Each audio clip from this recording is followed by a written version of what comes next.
Hello! Today we're going to discuss function notation.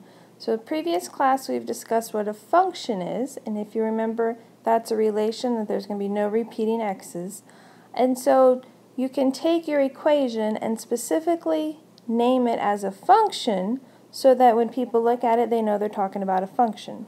So our function notation is we're going to give our function a name, okay? So the basic one is f. It doesn't have to be f though. And then you're going to say what your variable is. So our input variable is going to be x.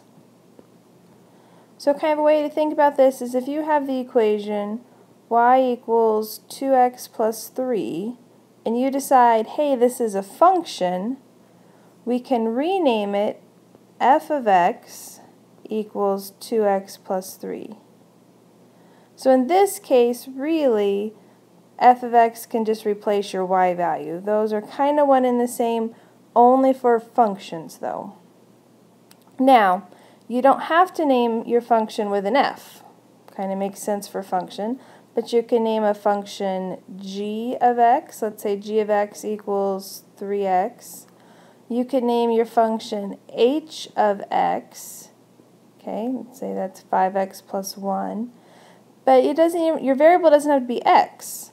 So what about if I said maybe c of t and then it's 3t plus 6. Okay, so then in this case, whatever variable is here has to match your variable in the problem.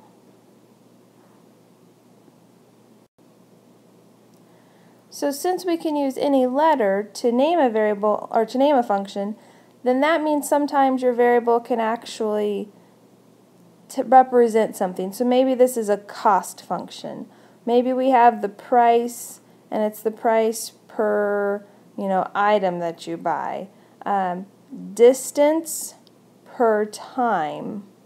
Okay? And so you can name your function with a variable that's going to represent something. So it boils down to that we want to be able to evaluate a function. So if I have the function f of x equals 3x plus 1, and I want to evaluate that for when x equals 2, we write that f of 2. So we replaced the x with a 2, and then to evaluate that, 3 times 2, because my x is a 2, plus 1, which is going to be 6 plus 1, which is 7. So f of 2 equals 7. Okay. Or if I want to evaluate it, I can evaluate the same function for f of 4. So I'm going to make the x become 4. Okay. So that's going to be 12 plus 1, just following my order of operations there, which is 13. So f of 4 is 13. Now these correspond to points on a graph. So my x was 2, my y essentially then is 7. Or this is x and f of x, which is the same thing as x, y. So this point would be, you fill that in. Alright, that's what we're going to talk about today. I will see you in class. Have a good day.